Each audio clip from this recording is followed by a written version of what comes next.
Assalamualaikum warahmatullahi wabarakatuh. Waalaikumsalam warahmatullahi wabarakatuh. Selamat datang di PDW Podcast Dharma Wacana. Nah, untuk kesempatan kali ini kita kedatangan tamu yang istimewa yaitu Bapak Rektor dari Universitas Dharma Wacana nih. Sebelumnya izinkan saya memperkenalkan diri. Nama saya Firdariana yang akan memandu obrolan santai kita nih bersama Bapak Rektor. Sebelum kita mulai Pak, boleh mohon memperkenalkan diri kepada para pendengar kita? Terima kasih. Saya Profesor Dr. Insinyur Soni Seni, Magister Pertanian, selaku Rektor di Universitas Dharma Wacana Metro periode 2024-2028. Terima kasih Bapak sudah menyempatkan waktu. Nah, mungkin kita perkenalan ya Pak ya. Ya, Boleh nih Pak diceritakan bagaimana sih perjalanan Bapak hingga sekarang bisa menjadi rektor di Universitas Dharma Wacana ini? oh, ya, makasih ya Firda ya. Jadi saya sebenarnya di lingkungan Yayasan Pendidikan dan Kebudayaan Wacana Metro ini memulai karir itu tahun 2001. Saat itu saya pindah dari PTS juga, PTS di Bandar Lampung, yaitu Sekolah Tinggi Ilmu Pertanian Surya Dharma. Nah, saya pindah tahun 2001 ke Sekolah Tinggi Ilmu Pertanian Dharma Wacana. Dan setelah itu ya berkarir di Stiper, karena dulu perguruan tinggi kita sebelum menjadi Universitas Dharma Wacana kan ada 4 perguruan tinggi. Ya. Yang salah satunya adalah Sekolah Tinggi Ilmu Pertanian. Mungkin itu. Jadi Bapak sebelum jadi rektor juga pernah menjadi dosen ya Pak ya? Ya, saya sebagai dosen tetap di Stiper, eh, statusnya dosen eh, PNS ya, pegawai negeri sipil yang diperbantukan di Sekolah Tinggi Ilmu Pertanian saat itu. Jadi berkarir sebagai dosen, dan ya dosen memang berkarir kita menapaki jenjang akademik hingga akademik yang tertinggi, yaitu guru besar gitu. Nah Pak, jika Bapak bisa kembali ke masa lalu, Ya. nasihat apa yang akan Bapak berikan ke diri Anda sendiri yang baru lulus kuliah pada saat itu? Tentunya ketika mahasiswa baru pertama kuliah, baru pertama lulus maksudnya, pertama lulus kuliah, itu kan punya suatu keinginan atau idealisme tersendiri, ingin menjadi eh, seseorang yang berbeda dari eh, orang lain ya. Benar. Nah, contoh waktu saat itu ketika saya lulus, saya ingin mengabdikan ilmu yang saya geluti, ilmu pertanian, memang di bidang pendidikan. Karena sebelum saya tamat juga itu sudah ikut bergabung di pendidikan sekolah lanjut ya, ngajar di SMA saat itu. Setelah itu ya alhamdulillah juga diterima sebagai dosen, dan beruntungnya diterima sebagai dosen pegawai negeri sipil saat itu. Ya. Jadi bagi mahasiswa yang baru tamat, baru lulus, tentunya cita-cita yang awalnya memang ada itu diselaraskan, artinya diikuti dulu. Nah, apabila tidak tercapai, tidak sesuai cita-cita awalnya, ya mungkin kita harus beralih ya, move on untuk ke cita-cita yang lain, atau istilah sekarang ini plan A atau plan B, yang manalah rencana yang akan kita laksanakan gitu. Jadi kita tidak boleh berhenti. Kalau cita-cita tidak tercapai ya langsung mandek, nggak boleh. Kita harus melaksanakan rencana yang lain. Mungkin itu. Jadi fokus dan tetap bekerja keras ya Pak Ya, ya. Oke, ada tidak momen yang paling membanggakan dalam karir akademis Bapak? sebenarnya kalau dari karir akademis, karena memang dosen ini kan kita dituntut pada saat itu ya, pada saat kami jadi dosen tahun 89 itu, eh, dosen itu hanya standarnya masih S1. Belum sekarang ini. Kalau sekarang kan ada peraturan pemerintah untuk pengangkatan dosen untuk pertama kali itu di S2. Ya. Nah, jadi momen yang saat ketika saya juga em, punya cita-cita untuk melaksanakan kuliah lanjut. Dulu saya tahun 96 melanjutkan sekolah pendidikan lanjutan yaitu di pasca sarjana. Saya pikir momen itu sangat sangat penting bagi saya untuk pijakan hingga mencapai karir seperti sekarang. Karena saat itu tahun tahun-tahun 90-an gitu kan program pemerintah itu untuk pengembangan dosen itu nggak begitu, belum kelihatan lah, belum kelihatan. Masih sulit, masih kita berkompetisinya sangat tinggi. Juga yang terbayang dulu itu kalau sekolah itu sepertinya ke luar negeri gitu. Ke luar negeri gitu. Nah, saya setelah 96 masuk 94 masuk ke program pascasarjana Unpad, tidak menunggu lama setelah selesai selain 96 saya melanjutkan untuk ke S3 ya dari 96 sampai 2001. Saya pikir itulah tonggak akademi saya sehingga bisa dapat mencapai jenjang akademis dosen pada saat ini. Mungkin itu. Oh iya Pak, untuk jenjang pendidikannya sendiri, Bapak dulu mengemban pendidikan dari mana saja? Dari tingkatan SD sampai kuliahnya? Kalau boleh. Kalau saya SD di kampung, karena memang saya kan lahir di salah satu kabupaten dulu itu, kalau tahun 70-an itu Kabupaten Lampung Selatan namanya. Iya.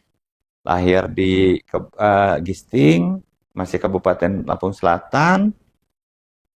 SD, SMP juga sama di Kecamatan Talang Padang. Nah, baru setelah SMA saya berkompetisi ya, masuk ke SMA di Kota Madia namanya zaman dulu itu. Kota Madia Tanjung Karang Teluk Betung di SMA Negeri 2 atau SMA Negeri 2 Tanjung Karang namanya dulu. Dulu tahun 83 itu, 80. Nah, setelah itu tamat 83 melanjutkan S1 ke Fakultas Pertanian Universitas Lampung. Selesai tahun 87. Alhamdulillah tahun 89 itu diangkat menjadi dosen. 94 melanjutkan S2, 96 S3, tamat 2001. Ya itu ada apa namanya itu rangkaian cerita untuk pendidikannya. Oke, baik. Pak, boleh nih Pak ceritakan tentang pengalaman unik yang membentuk cara pandang Bapak tentang pendidikan. Jadi pendidikan ini hal yang sangat penting ya. Pendidikan dalam arti luas. Iya. Kenapa? Karena dengan pendidikan ini kita atau manusia bahkan suatu negara maju kalau pendidikannya itu memang secara umum masyarakatnya itu punya pendidikan yang kita katakan dari level yang tingkat atas sampai berkuliah ya. Karena dulu waktu saat itu kita masih didominasi kan kalau tenaga kerja kita dulu masih SD kan. Ya.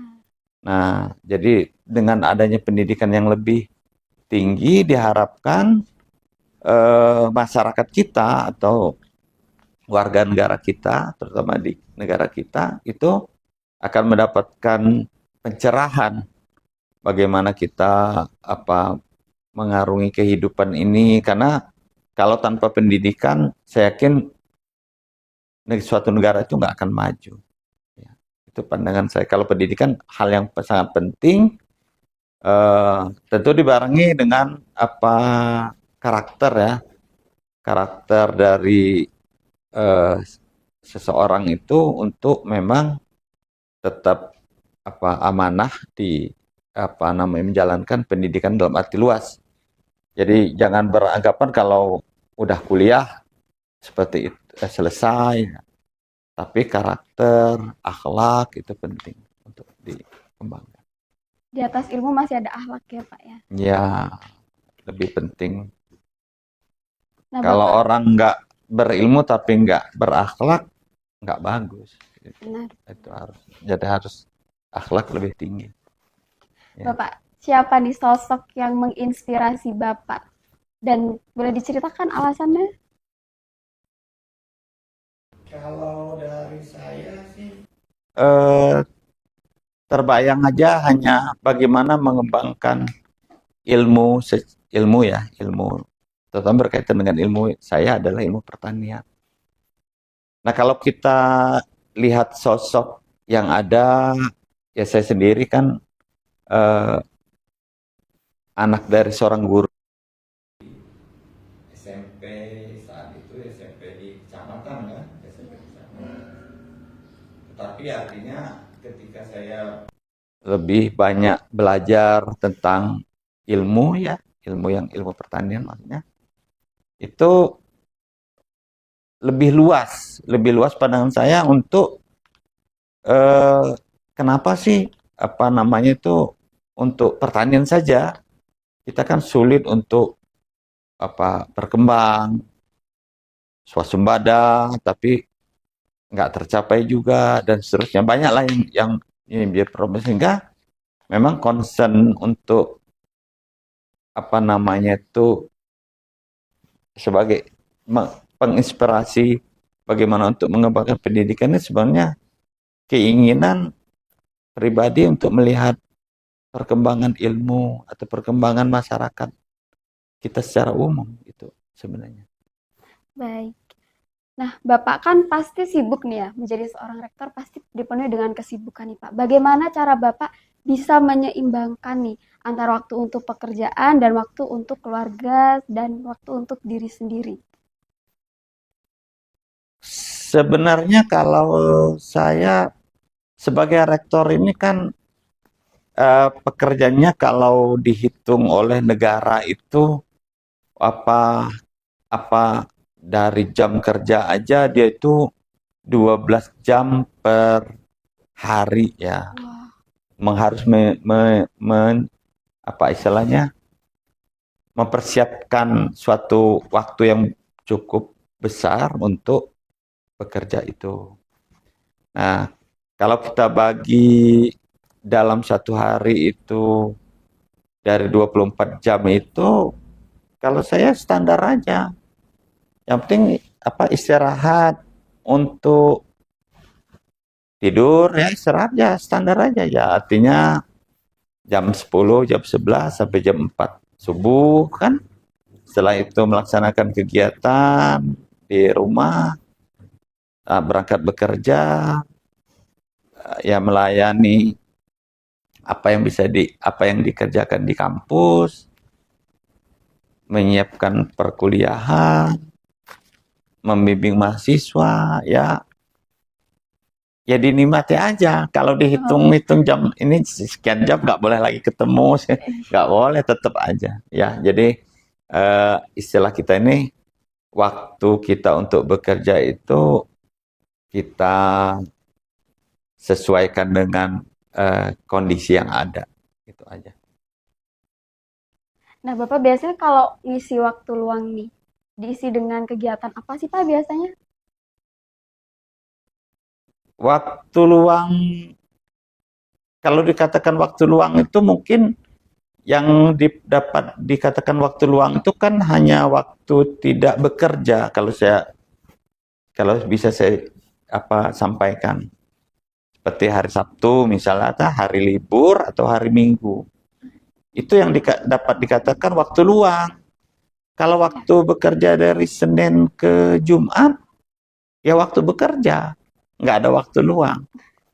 Ya waktu luang dalam arti yang spesifik, ya kalau saya menyempatkan untuk olahraga, ya sebagian juga untuk Kalau saya nggak terlalu banyak nonton apa namanya TV, itu saya lebih suka mendengar, lebih banyak mendengarkan TV yang berbicara, saya sambil bekerja.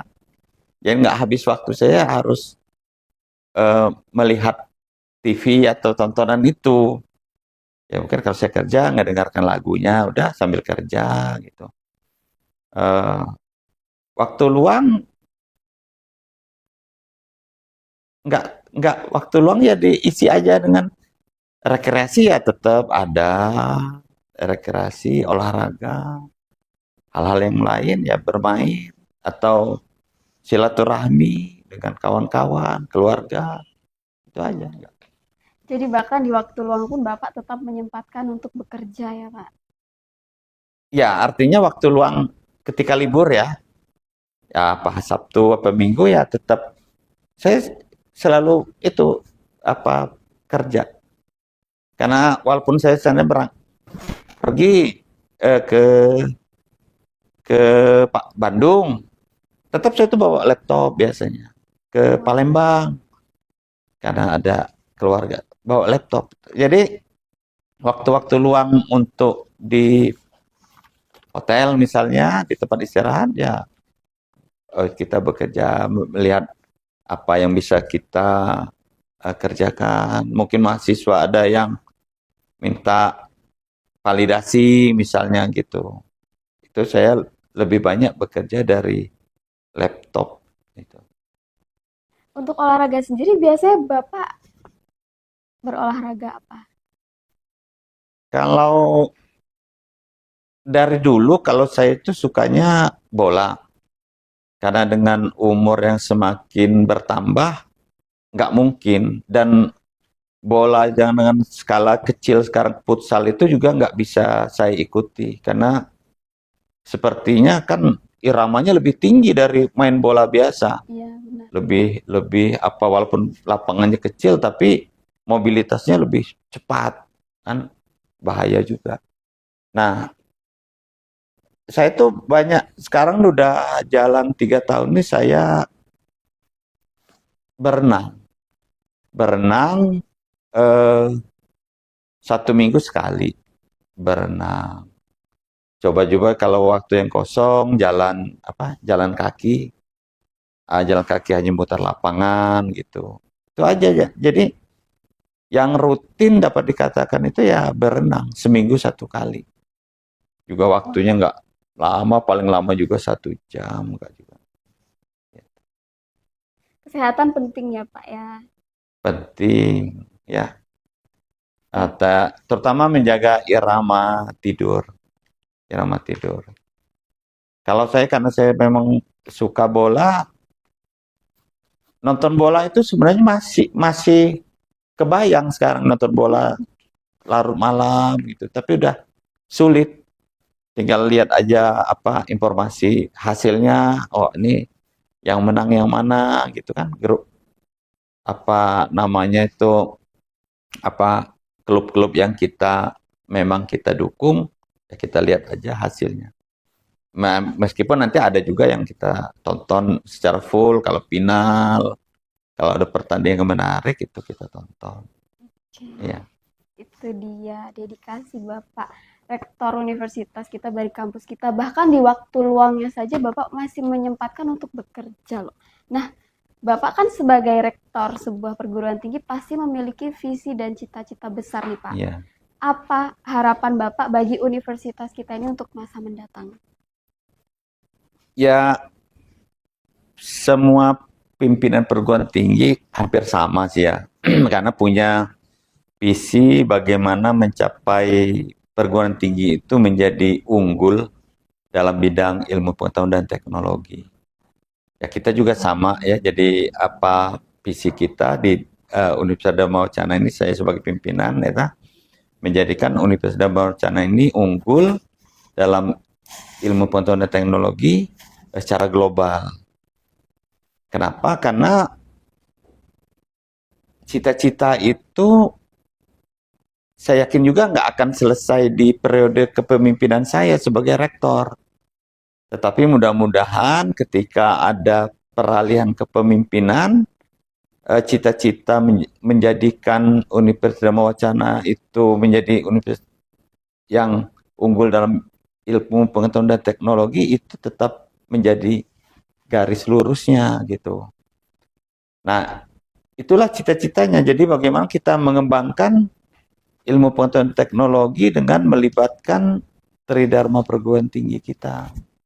Tuh, mungkin di sana yang ini yang penting. Nah, untuk mencapai visi dan cita-cita tersebut, Pak, program apa yang sudah dijalankan oleh universitas sekarang? Sebenarnya kalau program masih yang detail ya, karena dari visi itu kan ada misinya. Dan misi juga kita punya 5 misi yang perlu kita kembangkan. Yang pertama tentunya kita bagaimana menghasilkan lulusan yang unggul akibat dari pelaksanaan Dharma pendidikan kan.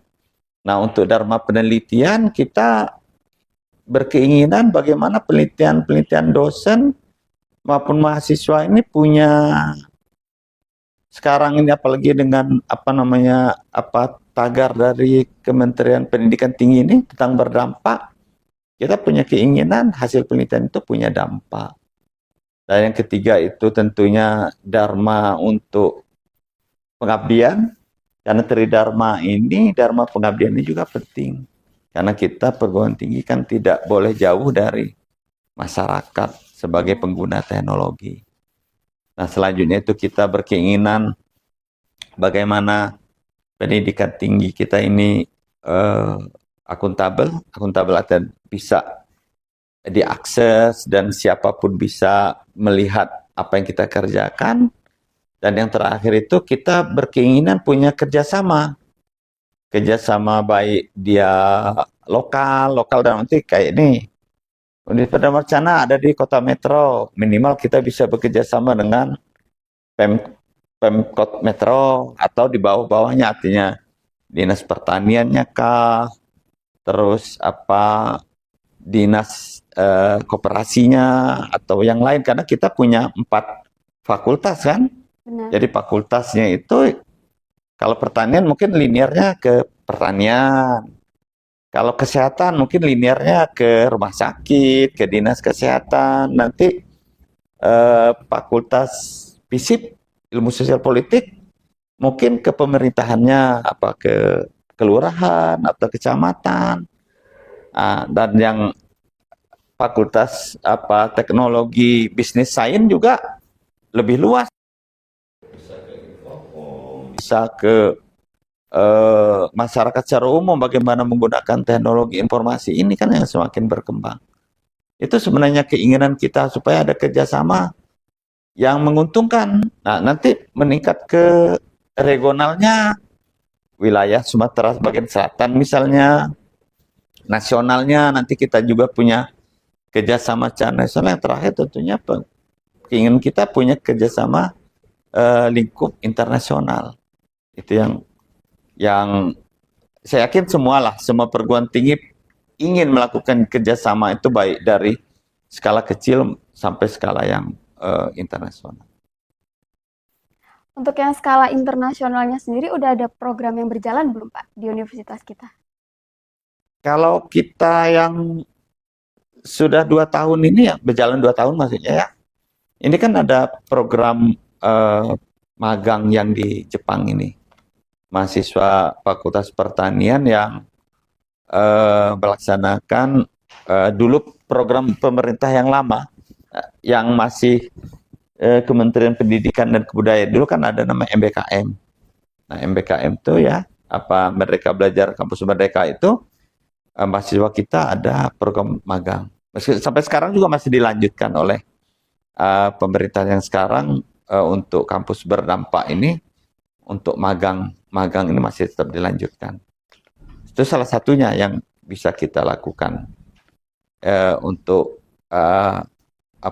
program magang bagi mahasiswa. Untuk sistematis program magang ke Jepangnya itu sendiri gimana ya, Pak?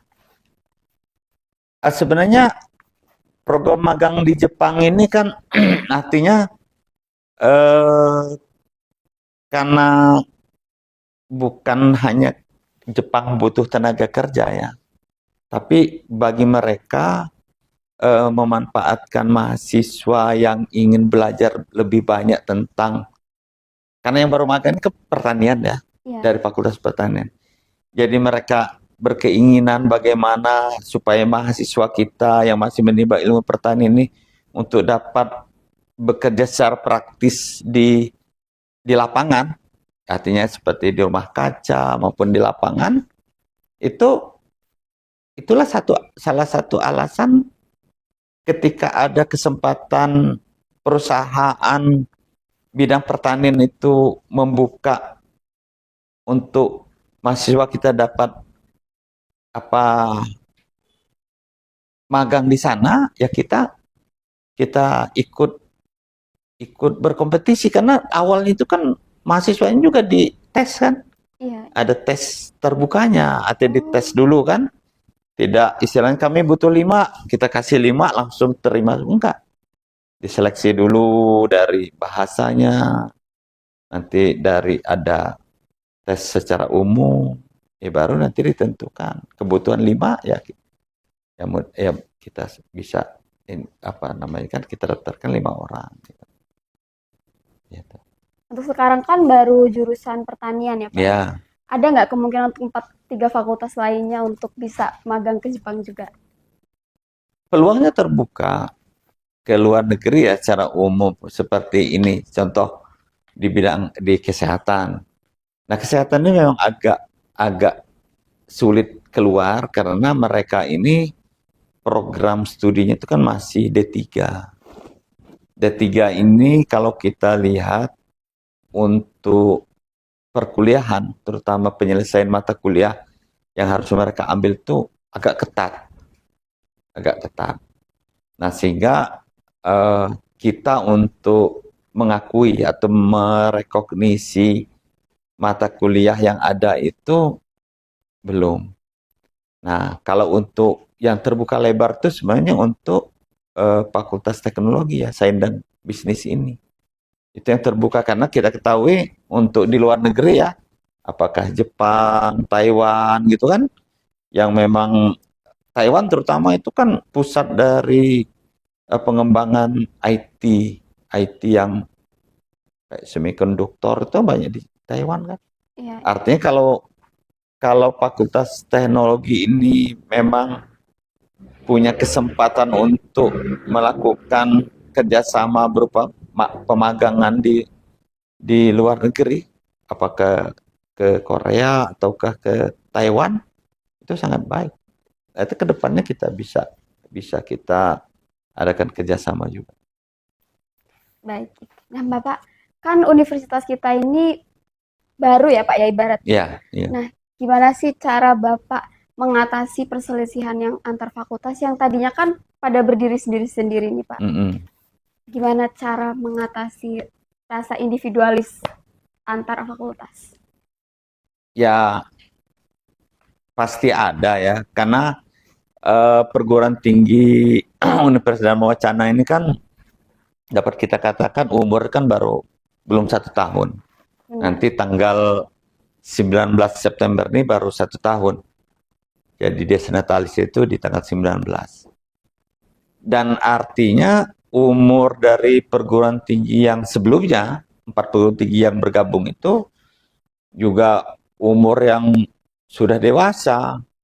Seperti pertanian yang didirikan di sebelum tahun 90 sama dengan FISIP juga sebelum tahun 90. Artinya kalau dihitung sampai sekarang kan umurnya udah dewasa kan, udah Benar. di atas 40 tahun. Nah, rasa egosentris tetap ada pasti. Kita kan dapat kita kata pasti ada. Nah, tetapi saya sebagai pimpinan tentunya berusaha agar konsolidasi dari fakultas ke universitas ini berjalan eh, lebih baik ya, meskipun nggak mulus tetapi ada benjolan-benjolan, ada itu hal yang wajar lah ya. yang wajar karena namanya baru bergabung. Tetapi keinginan saya dengan jajaran pimpinan lainnya juga sama. Bagaimana kita mengawal perguruan tinggi yang kemarin bergabung, yang sekarang disebut fakultas ini, menjadi perguruan tinggi Universitas Dharma Wacana yang lebih besar. Itu cita-citanya tadi.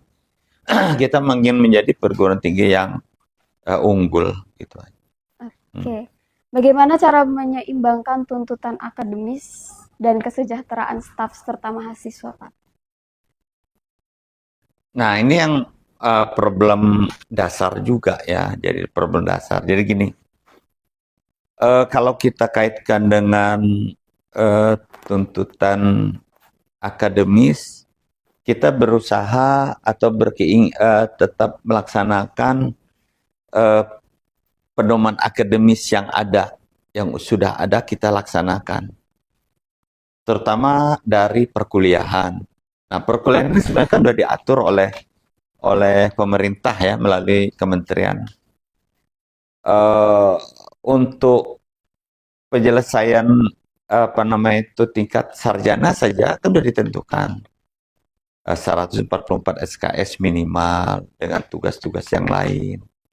Artinya hal-hal seperti ini itu menjadi acuan kita. Kita tidak boleh keluar dari peraturan sudah digariskan oleh pemerintah.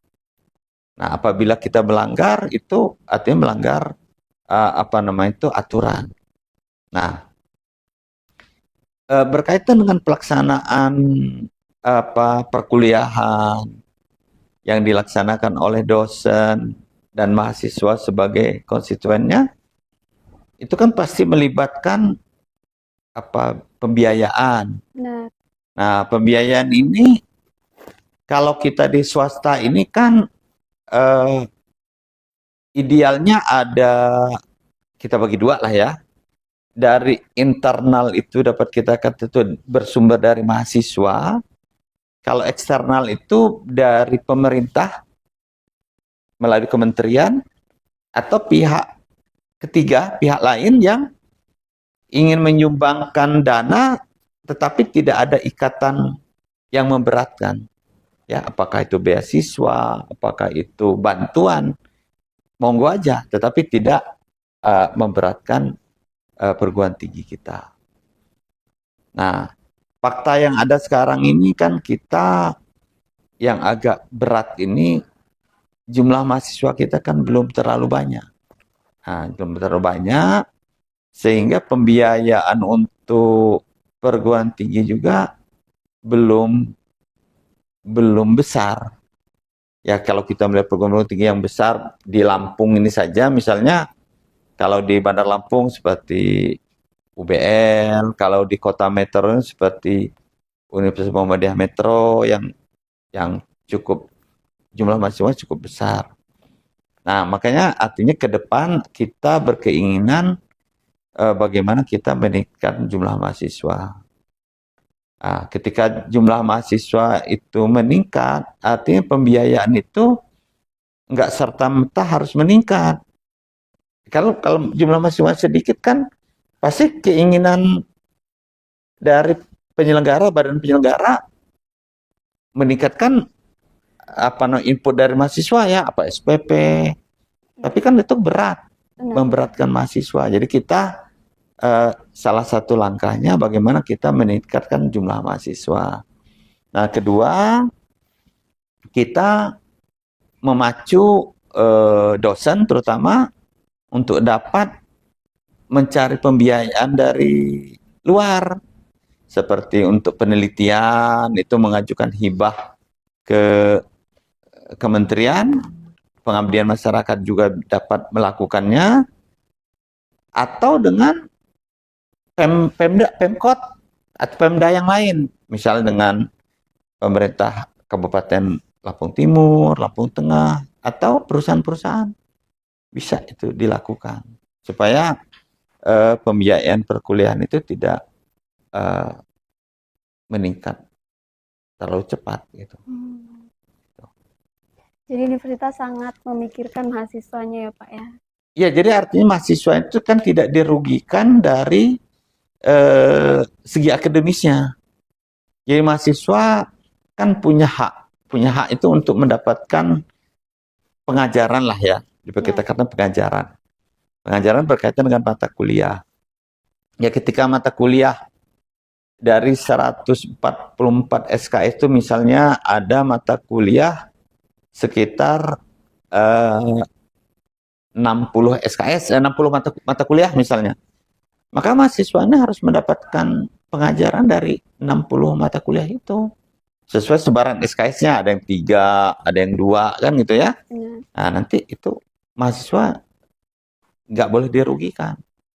Jadi ketika perkuliahan, praktikum, penyusunan tugas, apa seperti tugas secara ilmiah itu tetap. Jadi dosen di Universitas Dharma Wacana ini harus melayani mahasiswa dalam kondisi apapun harus melayani. Ya namanya itu udah komitmen kita, bagaimana kita untuk meningkatkan apa namanya tuh pelayanan akademik kita ya kepada mahasiswa terutama. Bapak kan ada di universitas ini sejak tahun 2001 ya Pak. Ya, Sejarah apa yang paling berkesan yang ada di universitasnya Bapak kenang sampai sekarang?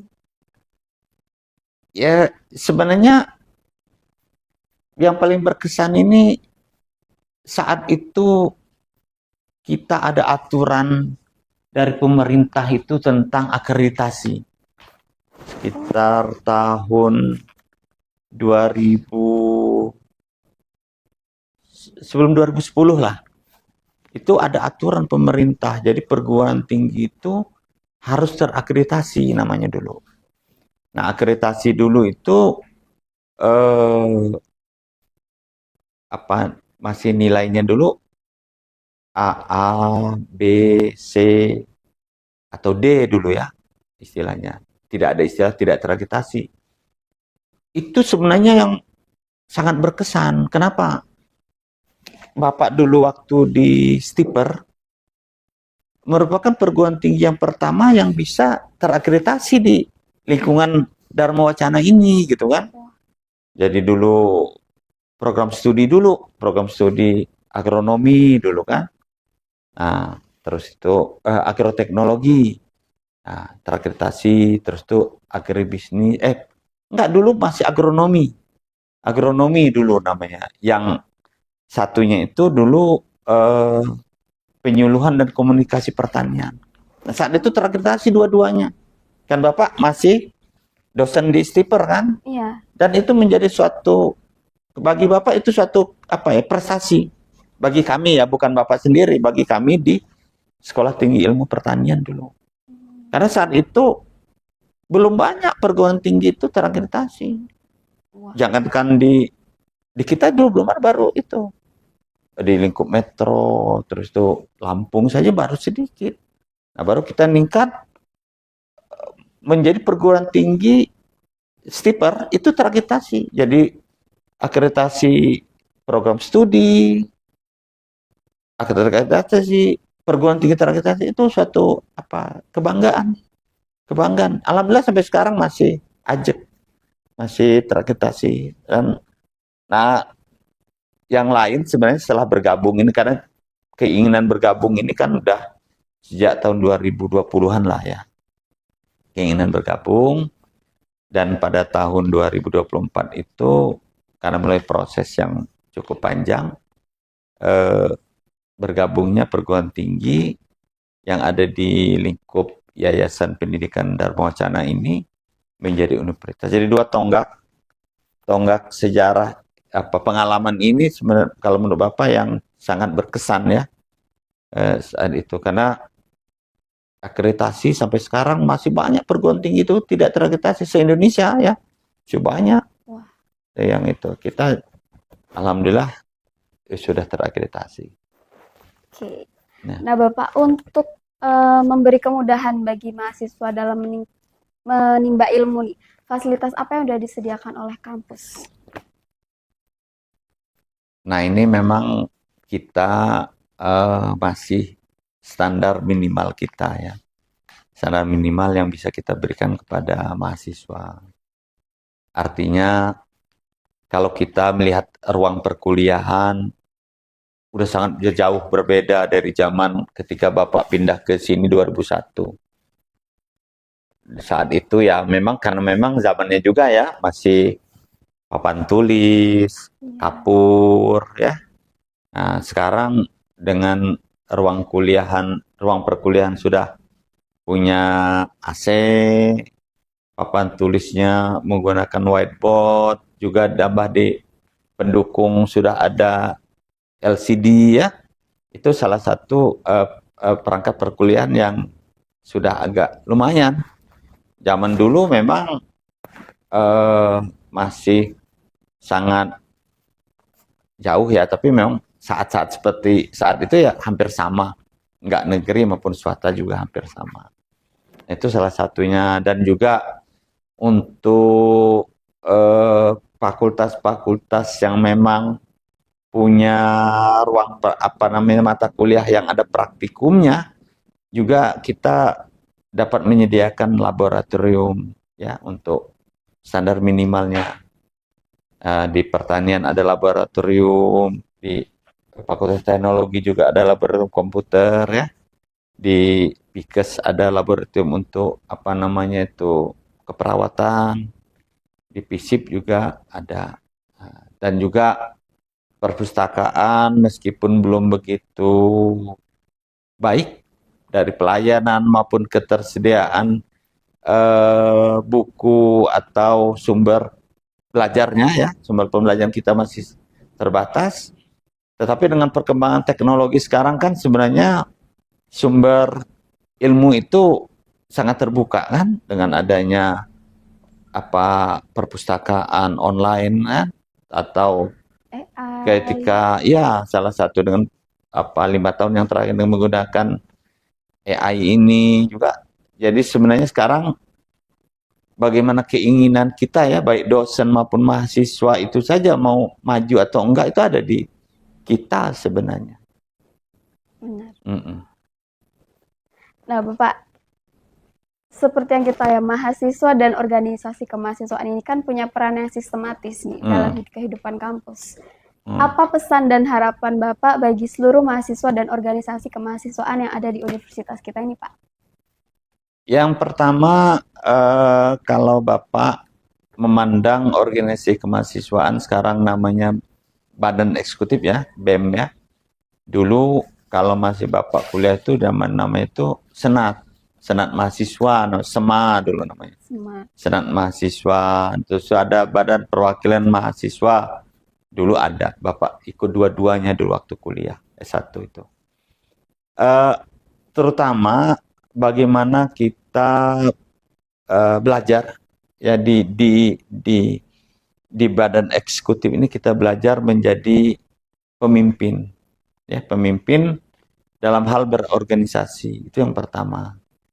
Jadi bagaimana kita memposisikan diri kita dengan ikutnya kita bergabung dengan BEM, kita dapat mengambil nilai bagaimana kita berorganisasi agar di kemudian nanti kita bisa menjadi pemimpin yang bisa dapat menerima kekurangan, dapat memberikan apa yang ada di kita, mungkin kelebihan kita, kan gitu kan.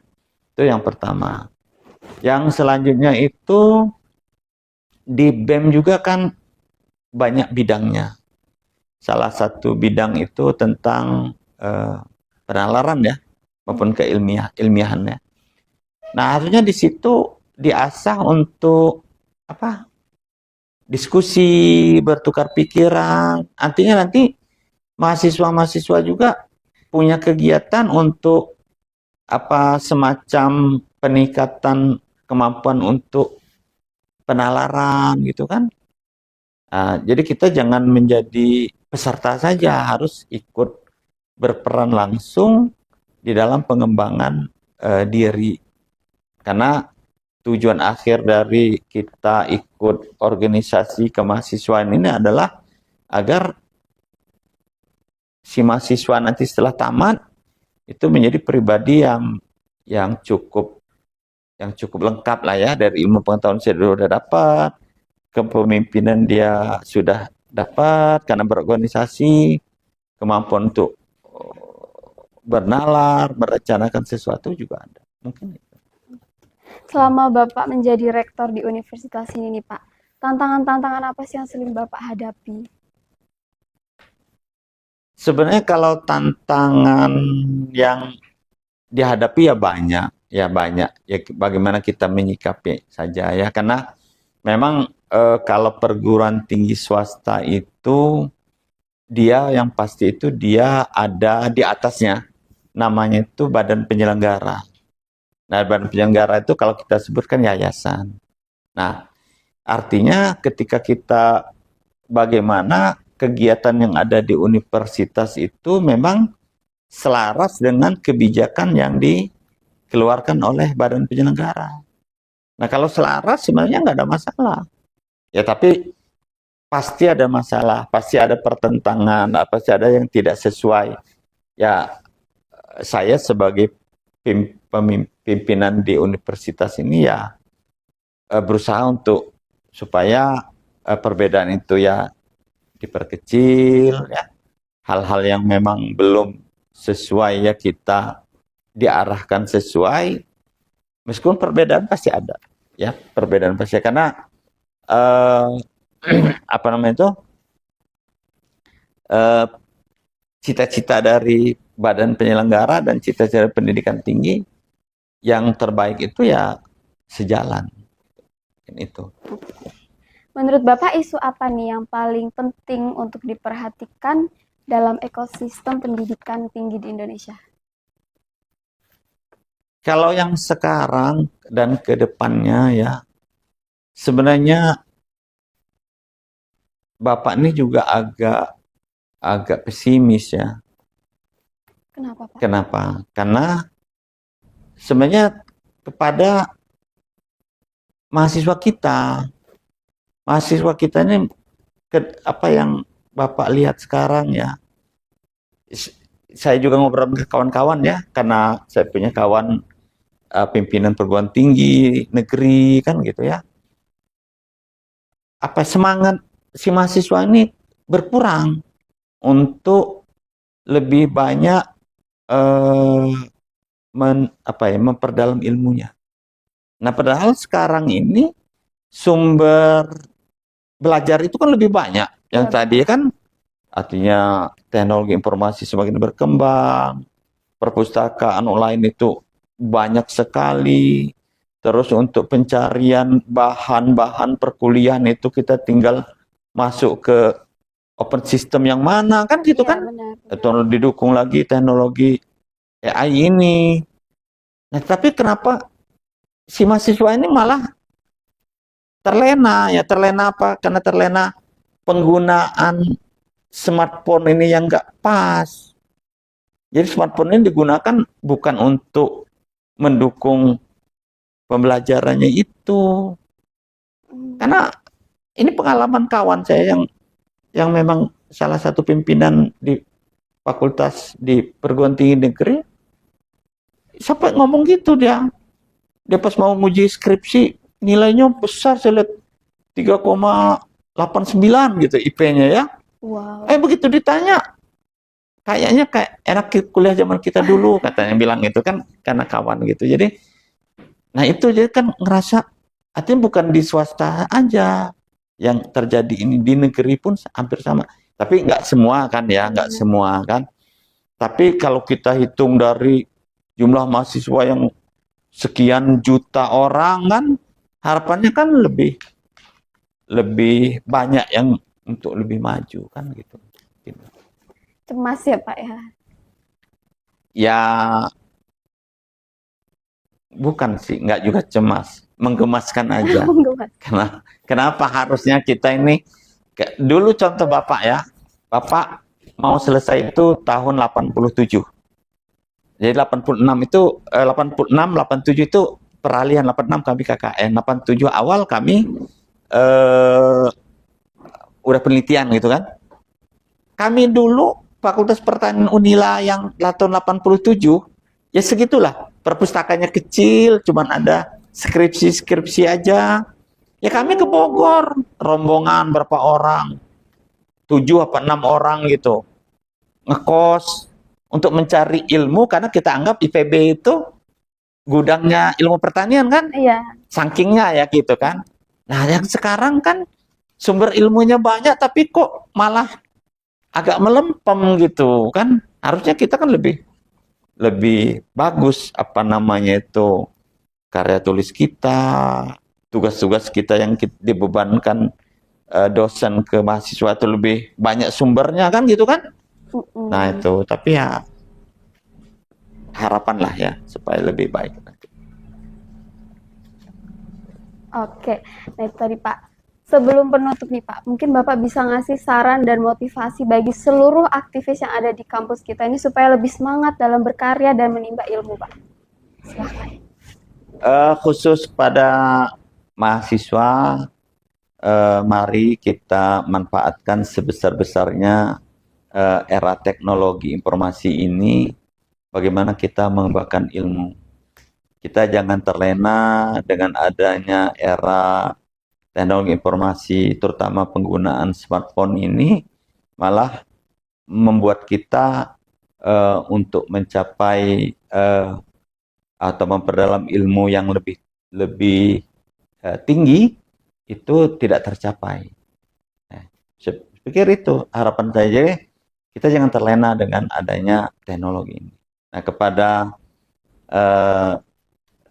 rekan sejawat dosen ya, marilah kita tetap berinovasi. Bagaimana kita meningkatkan, bagaimana kita mentransfer ilmu pengetahuan yang sudah sampai di kita kepada mahasiswa kita, supaya mahasiswa kita khususnya di Universitas Dharma Wacana ini menjadi setara dan selevel dengan perguruan tinggi negeri maupun perguruan tinggi swasta yang lain. Mungkin itu harapan saya. Itu dia motivasi dari Bapak Rektor Universitas Dharma Wacana, teman-teman. Untuk semua pendengar setiap PDW, saksikan episode berikutnya bersama tamu-tamu dan narasumber yang menarik lainnya. Terima kasih kepada Bapak sudah menyempatkan waktunya. Kami akhiri. Wassalamualaikum warahmatullahi wabarakatuh. Waalaikumsalam warahmatullahi wabarakatuh. Terima kasih.